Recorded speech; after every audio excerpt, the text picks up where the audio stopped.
Bonjour à tous, ici Kadi Florian.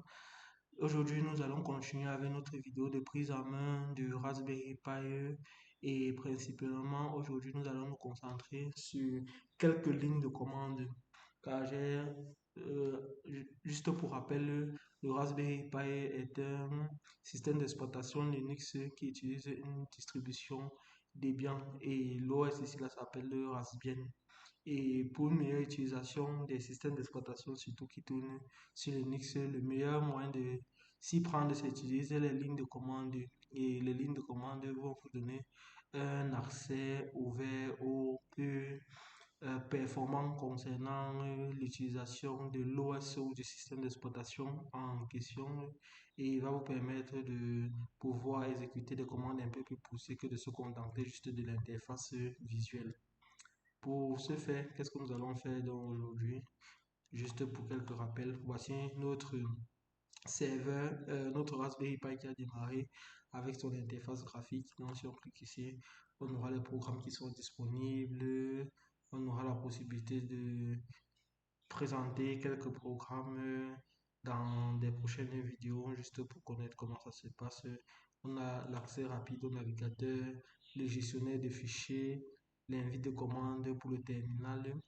Et de ce côté, on a bon, la date, le volume, la possibilité de choisir le wifi sur lequel se connecter, le Bluetooth.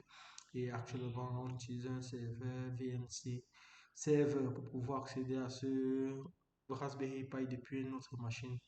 Et ceci fera l'objet même de la vidéo suivante, comment on procède pour pouvoir se connecter remotely sur un Raspberry Pi et pouvoir travailler directement sans avoir besoin de connecter tout l'arsenal qui est nécessaire autour du Raspberry Pi.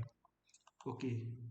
Nous revenons au thème de notre sujet. Nous allons taper dans le terminal. Et le terminal va donc ouvrir une interface d'entrée de ligne de commande.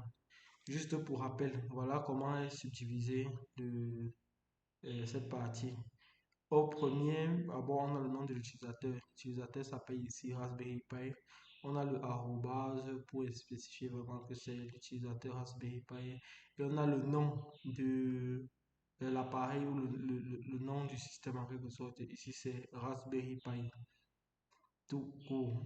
Et enfin, on a le dollar qui signale que actuellement on est en utilisateur, dans le mode utilisateur. Et parfois, lorsque on a le signe différent, on sait qu'on est en mode super utilisateur. Donc, pour les commandes qu'on va tester actuellement, on va commencer par l'une des commandes les plus utilisées, PWD pour Present Working Directory. On va taper PWD, on valide. Là, il va nous afficher le dossier dans lequel, ou l'emplacement exact dans lequel nous nous trouvons actuellement. Et la hiérarchie est la suivante. Le premier slash représente le root, le deuxième slash le dossier home, le troisième slash suivi de paille représente que actuellement nous utilisons, nous sommes dans le dossier paille qui est dans le dossier home qui appartient à la racine root.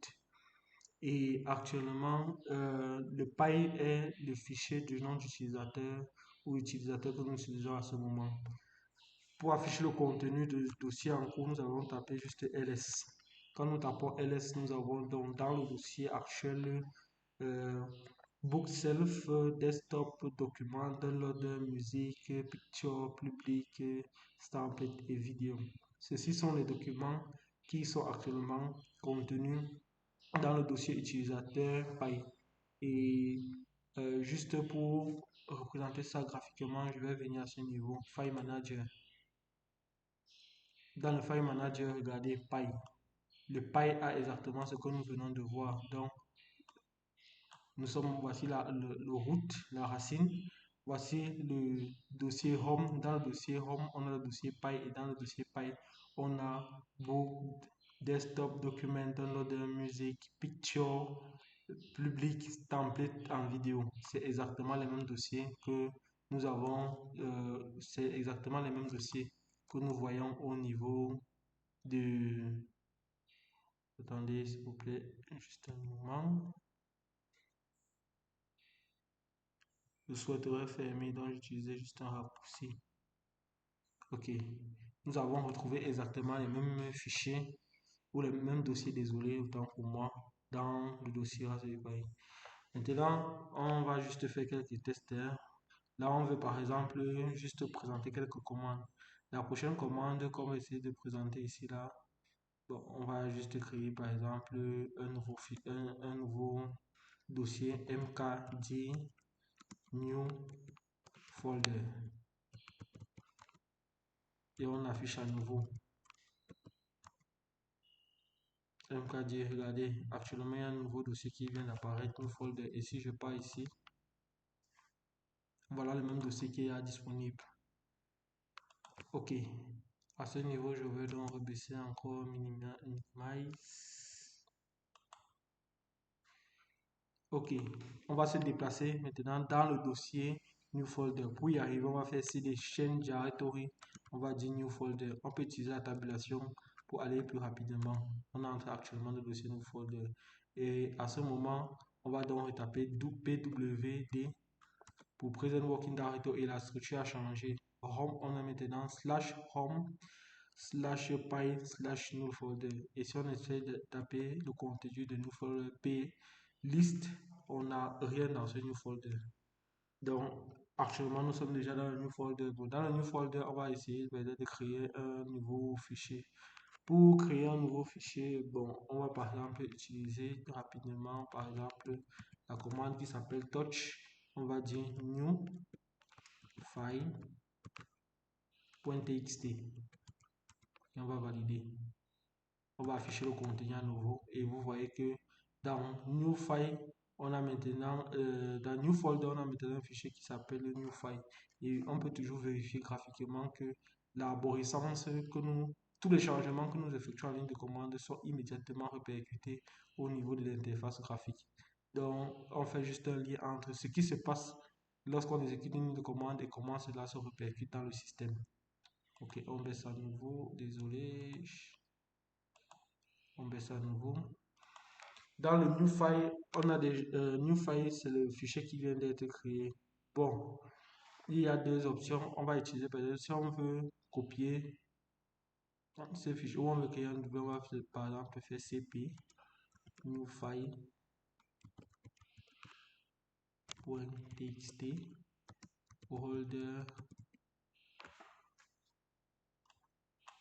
folder file, désolé, file.txt. On va valider, on va lister.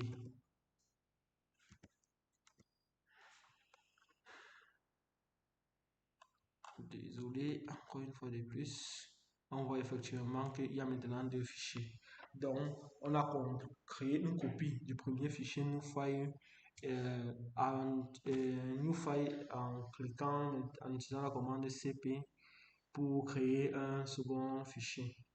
Ok, bon, maintenant on va essayer un exemple maintenant pour l'édition du fichier, le deuxième fichier qu'on vient d'ouvrir. On va juste utiliser la commande par exemple nano et on va lui dire on veut travailler sur, bon, le mieux c'est qu'on prenne new file. On va utiliser nano, donc c'est un éditeur de test. Quand il va s'ouvrir, il va tout afficher la version du nano, la version 4.1, c'est 1.4 autant pour moi. Le nom du fichier ouvert, newfile.txt. Et plus bas au fond, on a les raccourcis pour pouvoir faire des modifications directement ou des commandes qui peuvent s'exécuter immédiatement. Par exemple, enregistrement, remplacement, copier et j'en passe. Bon, vu que nous sommes dans ce fichier, on va seulement dire write something, désolé, there,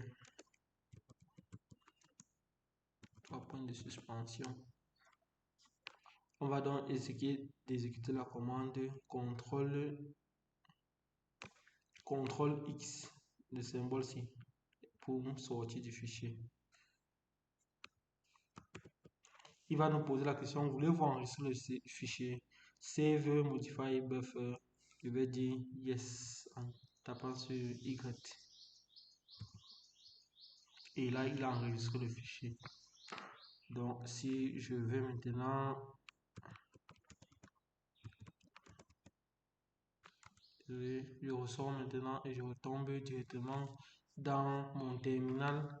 Je peux par exemple maintenant pour lister ou pour voir ce qu'il y a dans le fichier NoFile, je vais taper par exemple more.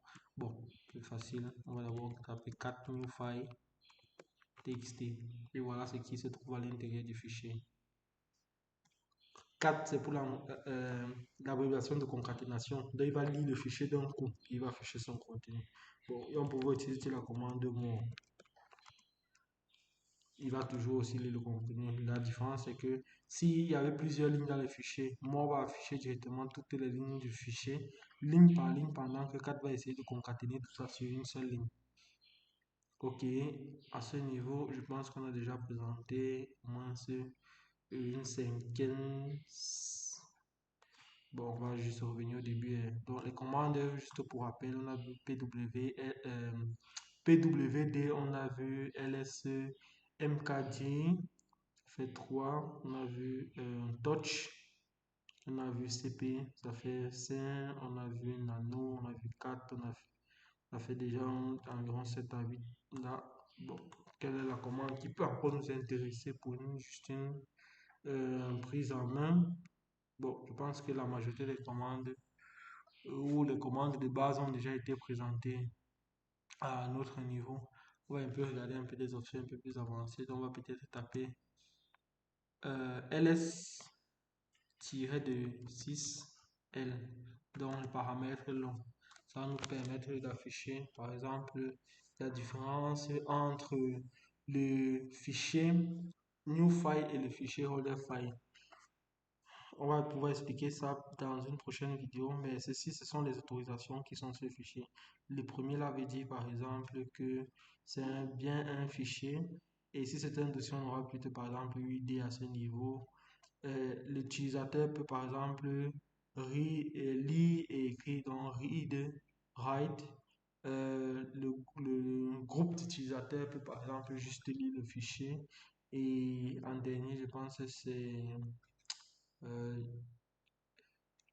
ça doit être le groupe ou quelque chose de ce type peut aussi lire le fichier. Et l'utilisateur ici en question, c'est Py.